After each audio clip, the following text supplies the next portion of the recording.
बच्चों, रसखान के सवैये इस अधूरे सफर को आगे बढ़ाते हुए अब मैं आपसे बात करना चाह रही हूँ दूसरे सवैये को लेकर। आशा करती हूँ पहला सवैया पद्य जो है आपको समझ में आ गया है। दूसरा सवैया पद्य जो है कुछ इस प्रकार। मोर पखा सिर ऊपर राखी हो, गुंज की माला गरे पहिरोंगी। ओढ़ी पीताम्बर ले लकुटी बन, गोधन वारिन संग फिरूंगी। भाव तो वो ही मेरो रसखानी, सो तेरे कहे सब स्वांग करोंगी। या मुरली मुरलीधर की, अधरान धरी अधरान धरूंगी। तो वो बोल रही है गोपी अपनी सखी से इस पद्य में कुछ इस प्रकार। पहला जो पद्य है, पंक्ति है, मोर पखा सिर ऊपर राखी हो, गूंज की माला गरे पहिरूंगी। तो वो बोल रही है कृष्ण के जैसे मोर के मुकुट जो है, हाँ, मोर पखा यानी के मोर के मुकुट, मोर का मुकुट जो है सिर पर वो रख रही है, पहन रही है। और साथ में ना बोल रही है गूंज की माला, गले में कौस्तुभ हार, बड़ा सा जो हार है जो कृष्ण के गले में रहता है, वैसे माला को वो पहन लेगी। और ओढ़ी पीताम्बर ले लकुटी बन, गोधन ग्वारिन संग फिरोंगी। ये दूसरा पद्य है, पंक्ति है। यहाँ दूसरे पंक्ति में गोपी कहती है कि कृष्ण के जैसे पीताम्बर वस्त्र को पहनकर एक लकड़ी हाथ में लेकर मैं क्या करूंगी, गायों का जो धन है, गायों की संपत्ति जो है, उसे लेकर एक ग्वालिन बनकर गायों को चराने मैं चली जाऊंगी। और तीसरे पद्य में भाव तो वो ही मेरो रसखानी, सो तेरे कहे सब स्वांग करूंगी। तो मन को जो बहता है, हाँ, मेरे प्रेमी को पाने के लिए उनके जैसे मोर मुकुट पहनकर, पीताम्बर वस्त्र पहनकर, साथ ही साथ गले में एक माला कौस्तुभ मणि को भी मैं पहन लूंगी। और साथ में एक लकड़ी लेकर गायों को चराने के लिए खुद ग्वालिन बनके, हाँ, मेरे प्रियतम कृष्ण जो है ग्वाला है, और उनके लिए मैं एक ग्वालिन बनकर क्या करूंगी, आगे बढ़ूंगी। और सखी तुम्हारे कहने पर मैं हर एक नाटक को, हर एक ढोंग को स्वांग भरने के लिए तैयार, यानी कि दिखावा करने के लिए मैं तैयार हूँ। मुझे ना हर हाल में कृष्ण को अपना लेना है, क्योंकि वो ही मेरे लिए सब कुछ है, मेरा प्रेम है। और उनको पाने के लिए मैं कुछ भी करूंगी जो मन को भाता है। मैं उनकी प्रियतमा हूँ, और सिवाय एक काम को छोड़कर, और वो है मुरली। मुरली पर सिर्फ और सिर्फ अधिकार जो है श्री कृष्ण का है। और वो जो मुरली, मधुर आवाज सुनाने वाले मुरली को जो कृष्ण अपने होठ में रखते हैं, उस मुरली को लेकर न कि मैं अपने होठों पर रखकर उसे झूठा कर दूंगी, और न धरती पर रखकर उसे अगौरव प्रस्तुत करूंगी। इस काम को छोड़कर मुरली को लेकर अपने होठों पर रखना और उसे अपने धरती पर रखकर क्या है, ऐसे अगौरव काम बिल्कुल करना नहीं पसंद करूंगी। इसे छोड़कर बाकी सब वो काम करूंगी, बाकी सब वो करने के लिए मैं तैयार हूँ। जो मन की बात है एक गोपी का अपने वो सखी से कहती है, और सखी तुम्हारे कहने पर मैं कुछ भी करूंगी सिवाय मुरली को लेकर अपने होठों पर रखने की एक काम को छोड़कर। क्योंकि ना गोपी के होठ पर अगर वो मुरली वो रख लेगी तो वो झूठा हो जाएगा। जो पवित्र है और उस पवित्र मुरली पर सिर्फ और सिर्फ मुरलीधारी श्री कृष्ण का ही अधिकार है। तो ऐसे मन की बातों को दूसरे पद्य में जो है यहाँ बोल रही है गोपिका, ठीक। और यहाँ अगर हम बातें करेंगे मोर पखा यानी के मोर मुकुट है बच्चों, सिर पर रखना यानी के बांध लेना, हाँ, मुकुट बनाकर। गुंज की माला, इसका अर्थ है कौस्तुभ मणि, जो बहुत ही एक क्या है अत्यमूल माला है जो कृष्ण के गले में है। और पहिरूंगी, पहन लूंगी। ओढ़ी पीताम्बर यानी कि पीताम्बर वस्त्र को पहन लेना। लकुटी बन यानी कि हाथ में एक लकड़ी लेकर आगे बढ़ना। गोधन यानी कि गायों की एक संपत्ति। ग्वारन, ग्वालन, ग्वाला का अन्य स्त्रीलिंग रूप है ग्वालन, ग्वारिन। तो ग्वारिन बनकर संग फिरूंगी, गायों के साथ साथ चलना। भाव तो वो ही मन को पसंद आना। रसखानी, गोपी, गोपिका का और एक शब्द है यहाँ पर रसखानी, ठीक। और आगे बता रही है स्वांग करूंगी, हाँ, ढोंग करना, दिखावा करना। यस, मुरली, मुरलीधर की, जो कृष्ण की मुरली है, उसे मुरली हाथ में पकड़ने से, उसे बजाने से कृष्ण का और एक नाम है मुरलीधर, ठीक। और अधरान, अधर यानी के होठ, न धरना यानी के होठ पर न रखना।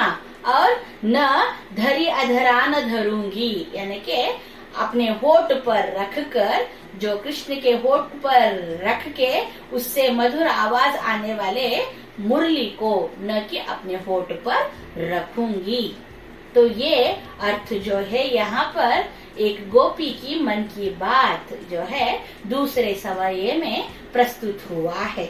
मैं आशा करती हूँ बच्चों पहला जो पद्य है सवाये के रूप में वो आपको समझ में आ गया, शब्दार्थ के साथ साथ जो हमने यहाँ पर बातें की है।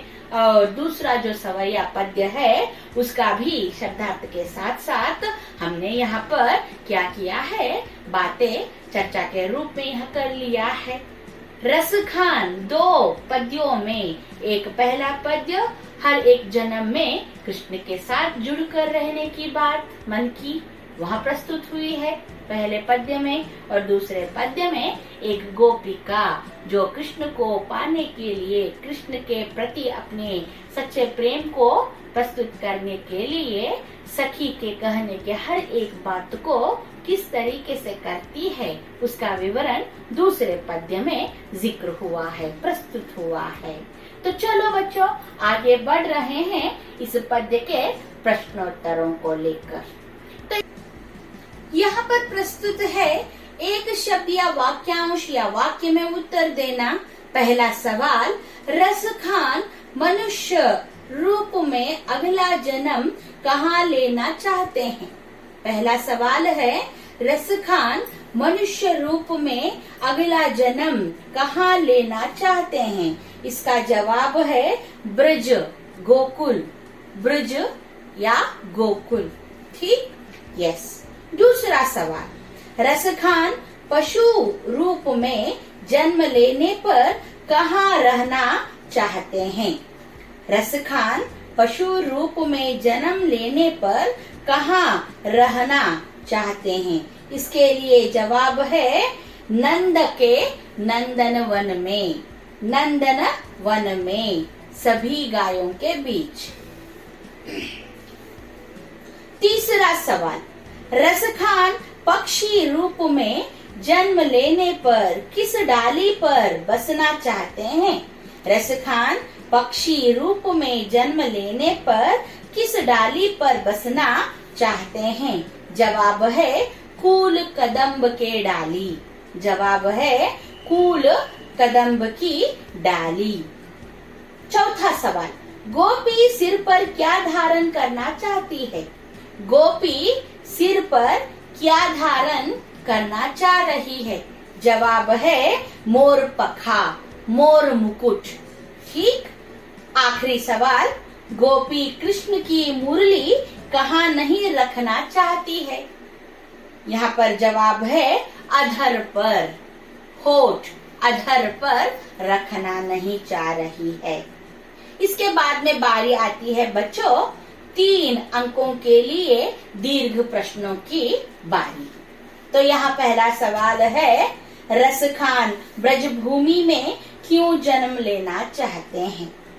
तो इसके लिए आप लिखोगे, जो पहला सवैया पद्य है वहाँ पर रसखान अपनी मन की बात जो है कुछ इस प्रकार प्रस्तुत कर रहे हैं कि वो बताते हैं, अगर मनुष्य बनकर मैंने जन्म ले लिया तो मैं एक ग्वाला बनकर वृंदावन के गोकुल में जन्म लेना पसंद करूंगा। ठीक, और आगे वो बताते हैं, अगर मैं पशु बनकर जन्म लूं तो मुझे कामधेनु बना दो। जो कामधेनु गाय जो है कृष्ण की मुरली को सुनते हुए नंदनवन में सभी गायों के साथ बीच में ठहरकर क्या करती है, घास को चरती रहती है। ठीक, अगर मैं पाहन पत्थर बनूं तो मुझे गोवर्धन गिरी बनाओ, जिसे उठाकर अपनी उंगलियों पर कृष्ण ने क्या किया था, एक छत्र चामर बनाकर इंद्र के गर्भ को तोड़ दिया था। अगर मुझे पक्षी बना दिए तो मैं खग बनकर कलिंदी नदी के कूल कदम्ब का वृक्ष जो है, वृक्ष के डाली पर बैठकर चहकना पसंद करूंगा। क्योंकि ना हर एक जन्म में रसखान अपने भक्ति को जो कृष्ण के प्रति अटूट है उसको प्रस्तुत करता है, और हर एक जन्म में कृष्ण से जुड़कर ही वो जन्म लेना चाहता है। और दूसरा सवाल, गोपी क्या क्या स्वांग भरती है, क्या क्या दिखावा करती है? यहाँ पर दूसरा जो प्रश्न है उसका सवाल का जवाब कुछ इस प्रकार, तो गोपी बोलती है, मैं मोर मुकुट पहन लूंगी और गुंज की माला जो है, कौस्तुभ मणि जो है उसे मैं गले में पहन लूंगी, और साथ ही साथ कृष्ण के जैसे ही पीताम्बर वस्त्र जो पीले रंग के हैं उनको भी मैं पहन लूंगी, और एक लकड़ी लेकर गायों का जो एक झुंड है, समूह है, उसे लेकर खुद एक ग्वालिन बनकर मैं क्या करूंगी, उनको चराने के लिए लेकर चली जाऊंगी। क्योंकि ना मेरा ये जो स्वांग है तो ये कृष्ण के प्रति क्या है, अटूट है, निर्मल है, हाँ, और वो मेरे प्रेमी हैं। तो इस बात को कुछ इस प्रकार अपने पद्य के जरिए गोपी प्रस्तुत करती है, रसखानी बनकर, ऐसा लिखना है। ठीक, और तीसरा जो आखिरी सवाल है 3 अंकों के लिए, गोपियों का कृष्ण के प्रति अनन्य प्रेम कैसा है? तो यहाँ दूसरा जो पद्य है उसको आप और एक बार जिक्र करेंगे उत्तर के रूप में। तो गोपी क्या है, अपने सखी के कहने पर कृष्ण को पाने के लिए, कृष्ण के प्रति अपने प्रेम को प्रस्तुत करने के लिए वो हर एक ढोंग को करना पसंद कर रही है, जैसे पीताम्बर वस्त्र को पहनना और मोर के मुकुट को क्या है अपने सिर पर बांध लेना, और एक ग्वालिन बनकर गायों को चराते हुए चले जाना। लेकिन सिवाय एक काम के वो छोड़कर सब करना चाह रही है, और वो है मधुर मुरली जो है न उसे लेकर अपने होठों पर रखने की बात यहाँ पर वो कर रही है। और वो बोलती है उस मुरली पर सिर्फ और सिर्फ हक जो है भगवान कृष्ण का है, और उसे लेकर मैं अपने होठों पर रखकर उसे झूठा करना पसंद नहीं करती हूँ। जब मेरा झूठा उसे लगेगा वो अपवित्र हो जाएगा। इसीलिए सिवाय उस ढोंग को छोड़कर, सिवाय उस काम को छोड़कर बाकी सब मैं करूंगी कृष्ण के लिए। और कृष्ण का जो वो मुरली है, मुरली पर अधिकार सिर्फ और सिर्फ उनका है।